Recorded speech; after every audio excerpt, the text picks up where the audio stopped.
Ngayong araw mga guys, birthday nga po pala ni Kuya Jarvis, kaya nandito nga po pala kami sa may Ellabille Resort para dito nga i-celebrate yung kanyang kaarawan. Kaya sabi dyan ni Bossing, ready na nga daw siya dito kapag tinalunan siya ni Kuya Jarvis mamaya kapag nalasing na. Always ready daw siya pag bigla na nga ng Islam si Kuya Jarvis. Sabay pinatagay na nga ako dyan ni Beshiwap ng pundador na parang palamig bantaas nung tagay. Mukhang malalasing kagad tayo dito sa birthday celebration ni Kuya Jarvis at ayun na nga, bigla na nga nag-power up dyan si Double J. Talagang parang nadaya si Double J, binantayan yung court sa Ellabille. Kaya kung wala kayong ginagawa ay samahan nyo muna kami dito sa aming trip. Let's go!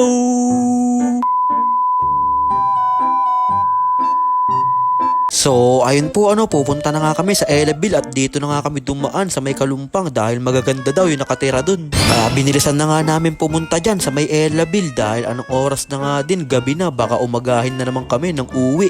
Ay talagang baka mapalayas na ako niyan ni Germany at maya maya lang ay nandito na nga din kami sa may Ellabille Resort. Pero hindi kami dyan sa may public, dito kami sa may private. Kaya happy birthday muna kay Kuya Jarvis. Ayan tamang inom na kagad sila dito. At busy naman si Daddy Not sa pagsasandok dun. At syempre nandito nga din pala ang mga Libid Boys. Tamang chill nga lang po silang lahat habang nag-iinuman at nagkwekwentuhan. At maya lang biglang dumating dyan si Daddy Nots, may dala pang pulutan, sabay pinatayo pa si Kuya Brian.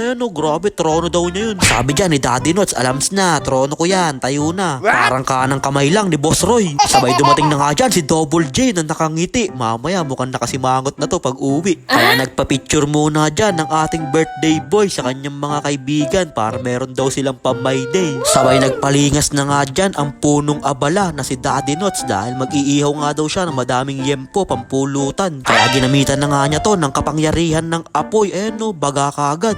Saglit pa lang siya nagpapalingas pero bumaga kagad yung mga uling. Kaya shoutout muna sa mga naggagandahan ng mga kainuman ni Ate Joan. At okay na nga din tong pinalingas ng ating punong abala na si Daddy Nots. Sinalangan na nga din niya ng mga yempo. At dumating na nga din dyan si Kuya Owen. Ngayon kulang ulit makakasama to sa inuman. Napaka-busy kasi niyang tao na yan. Kaya sabi ko sa kanila, lalapat kami ngayon ng inuman dahil na-miss namin kayong mga kainuman. Sabay taman chill lang dito sila Kuya G habang nagbababad sa may swimming pool. Sabay nagpaalam na nga din dyan si Kuya LB na uuwi na daw siya. Kakadating pa lang, babounce kagad pa uwi. Kaya sabi dyan ni Daddy Nots, taray ka muna dito, mag-iihaw muna tayo. Kaya happy birthday ulit kay Kuya Jarvis. Thank you sa pag-invite sa amin dito. Sabay dumating na nga dyan si Kuya Retret saka si Kuya Gio. Parang malupit ngayon si Retret mukhang pinayagan ng bebe Mukhang pinatulog muna, sabay biglang umalis papunta dito sa may Ellabille. Talagang pochem. Kaya taman sound trip lang naman dyan sa may gilid ang idol ko na si DJ Bullet. Pakitaan mo naman kami ng mga malupitan mong sounds dyan, DJ Bullet, pasok.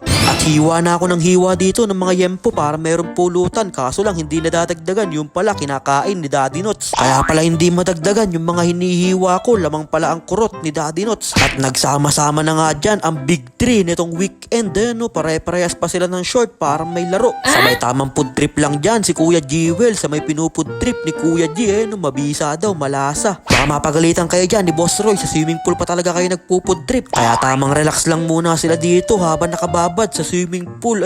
Puro mga ditato. Talagang bansa sarap lamugin. Pero joke lang, mga OG natin yan. Sabay dumating na nga dyan sila tropa. May dala-dala silang isang sakong yelo saka dalawang case ng beer. Dahil naubos na nga yung mga yelo saka yung mga alak, kaya bumili na sila ng bago. Dahil madami-dami na din yung mga naiinom namin dyan. Merong hard, merong beer, merong coke. Talagang halo-halo na. Kaya nararamdaman ko kanya-kanyang takbuhan na tumamaya pa uwi. Magiging parang mga ninja na yan, biglang mawawala. Kaya babounce na nga din dyan yung dalawa kong idol. Ingat kayo mga kuya sa pag-uwi nyo. Kaya tamang food trip lang kami dito ng coffee jelly dahil ayaw na nga namin mag-inom kasi alas 4 na ng madaling araw. Kaso lang parang nalulungkot ata si Daddy Nots, hindi ata siya masaya. Kaya shoutout muna dito sa dalawa kong idol sa Libid. Tinuturo pa nila si Daddy Nots, malungkot daw. Sabay nagpaalam na nga din dyan si Kuya Gio, uuwi na din daw siya. Isa-isa na nag-uuwian ng mga kalahok, sabay nagkatulakan pa sa swimming pool. Kaya shoutout muna dito kala Beshiwap, pinatagay nila tayo kaya isama na natin sila sa vlog ni Ninin Vlogs. Nag-guess ka na sa vlog. Shut up! Lahat kami yan. Naman mo ka dyan! Ano ba mga tawag mo sa mga followers? Ano ang tawag? Onin vlog.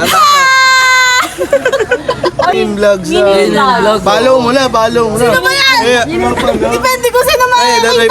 Ninin vlog. Kaya happy birthday po ulit kay Kuya Jarvis. Thank you po sa pag-imbita sa amin dito. Nabusog na kami, nalasing pa. At ito na nga ang huling aura ni Double J. Nagtatagay pa siya dyan ng beer. Kaso lang yung susi ni G binigay sa kanya. Sabay akala namin umuwi na siya. Dala-dala niya yung susi ng motor ni Kuya G. Kaya umuwi pa si Kuya G sa Palangoy para kumuha ng duplicate ng susi ng motor niya. Yung pala nandito lang si Double J. Dito na pala siya inabot ng antok. Kaya babantayan na daw niya itong court nila Boss Roy. Hanap kami ng hanap sa'yo Double J. Sabi mo iihi ka lang. Ginigising ka pa nga dyan ni Kuya Michael. Pinapalipat ka dun sa may kwarto para masarap daw yung tulog mo. Kaso lang ang hirap mo nagisingin. At umuwi na nga din kami dyan dahil mag-uumaga na. Happy birthday ulit kay Kuya Jarvis. Solid itong birthday celebration mo. Kaya yun lang mga guys. Maraming salamat nga po pala sa walang sawang pagsuporta at sa palaging panonood. I-follow nyo na si Ninin Vlogs para sa mga susunod pang vlogs. Mag-ingat po kayo palagi. Bye bye yo!